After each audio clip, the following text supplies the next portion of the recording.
Hello, hyperspace. My name is Davontos, and it's time to get hyped because Overwatch is changing. It's time for you to decide how good of a Genji you are, or how good of a McCree you are, and let's see if you are the best at Overwatch. Now, there is a whole bunch of new game modes that came to Overwatch with the Sombra update. There's 1v1, 3v3 survival, 6 random heroes. It's just a ton of game modes that came to Overwatch, which is something that a lot of people has been asking for quite a long time. And what you're watching here is the 1v1. Now, how these special game modes work is you win a certain amount of these game modes and you're rewarded a loot box. You'll be given loot boxes at a faster rate than you normally would playing quick play.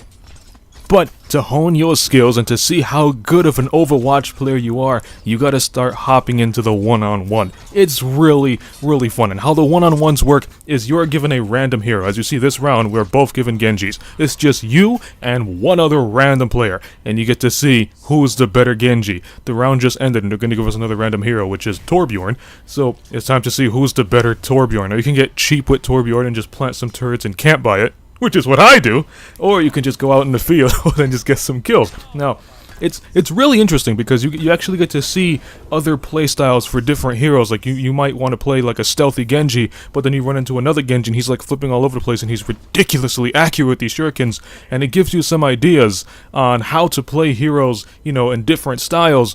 And you even get to see, you need to work on your Genji game, or you need to work on your Roadhog game, because you run into this guy who has, like a McCree, and he's just so dead accurate.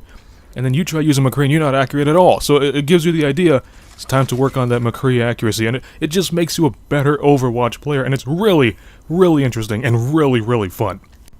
And also, as you see here, this is a new map. This is, I believe, Eco Point Antarctica, I think it's called. This is May's map. This is the map where May was frozen and all her fellow scientists were frozen, and sadly they passed away over time, and May was the only survivor. Well, unfortunately, I can't give you guys a detailed map tour to check out all the Easter eggs and stuff, because the only way you can boot up this map is through the one-on-ones and 3v3s. So maybe in the future I can give you guys a tour and see all the little hidden May Easter eggs. Because if you look around the map really quick, you do see some Easter eggs of May. And like May has her birthday card and stuff like that, but I can't really show you that.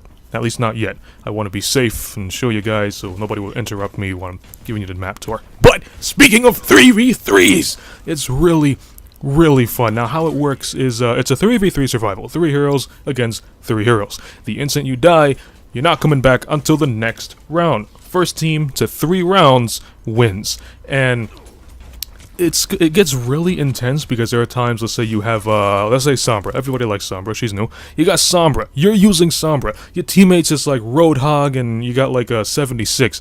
And then your 76 winds up being taken down so nobody can heal you.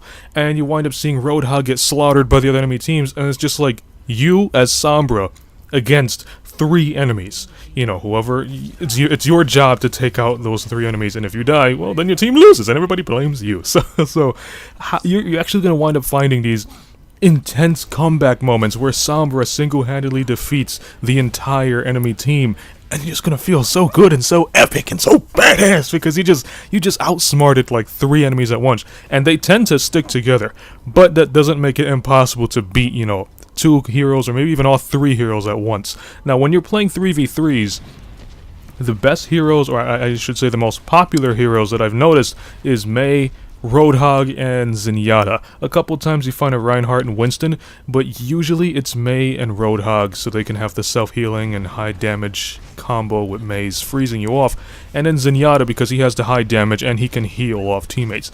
But you can try a whole bunch of different combos with these 3v3 survival because I haven't really been playing it that much, but when I do play it, it's intense. But there's more with the game modes. Now, the original quick play is not how it used to be. In the old quick play, you can have as many heroes as you want, regardless if they're copies. So you can have like 5 Torbjorns and 1 Winston, or you can have like 2 Bastions and 2 Symmetras and so on. In the new quick play, it's only a 1 hero limit. So the instant somebody takes Winston, you can no longer take Winston. And because Sombra is new, everybody tends to jump up on Sombra. So you want to take her and you're doing regular quick play, jump on a quick. So, if you want to go back to the old style quick play, which is, you can take like 2 Bastions and 2 Symmetras, if you want to go back to that style, there's another game mode in the arcade section, which is where all this is located. The one-on-ones and stuff is called arcade. You have to go to the arcade section, and I think it's called All Heroes, I think. But that's where you go if you want to play as, like, all Winstons or like 4 Torbjorns or whatever. And then they also have a 6v6 random hero, and how that works is when the game starts, you are given a random hero, and I'm not too sure if the heroes are copied, like you can't give in like 2 Roadhogs, I'm not too sure. But you're given a random hero, and it really makes up for some wacky teams, and sometimes the enemies are going to get the upper hand because they have the better heroes, but it's just all in good fun. It's not competitive, it's just to, give you guys some wacky teams, and maybe some good team ideas for the near future. And on top of that, the last thing they have in the arcade is, I don't know if you guys remember, they had like the, what was those special brawls, those weekly brawls that it's like all 76, or maybe it was just like a team of Pharahs and Mercies versus another team of Pharahs and Mercies. They have that in the arcade, and it's all those multiple game modes, compiled into one big game. So like the first round's going to be all 76s, the second round's going to be all Pharahs and Mercies, and it's going to continue switching. So if you guys are getting tired of playing competitive, or if you guys are getting tired of playing just regular quick play, just hop on that and you're given just a whole spew of game modes. But I want to touch on the new quick play. Now, a lot of people just tend to play Overwatch and jump on quick play if you're not playing competitive. Let me know how you like the new quick play. That is just a 1 hero limit. Me personally, I love it because back in the day when everybody could just take however many heroes they wanted, they weren't really playing their role. I've noticed, like, back in the day, you would have a Mercy performing in the front lines, and she wasn't healing, and she was just using her pistol. And you look behind, and you got, like, a Reinhardt way back there with its shield. Nobody stays by him. But now that I notice it's the 1 hero limit, I notice people tend to play their roles. So Reinhardt's staying in the front, and 76 is right behind him, giving some fire. And you got Zenyatta in the back healing. Just the way it's meant to be played, I feel like the 1 hero limit. I feel like this 1 hero limit is really allowing players to play at their fullest potential and use the heroes as they were meant to be. So it's like more of a serious game if you were going to play the one-on-one. I keep saying one-on-one. If you're going to use the 1 hero limit. But that's it. So if you liked the video, punch that like button with a mighty force. Let me know what you think about these game modes in the comment section below. Which one's your favorite and how do you like the new quick play? You can follow me up on Twitter at Davontos, man. And as always, I'll see all of you in the next video. Have a nice day.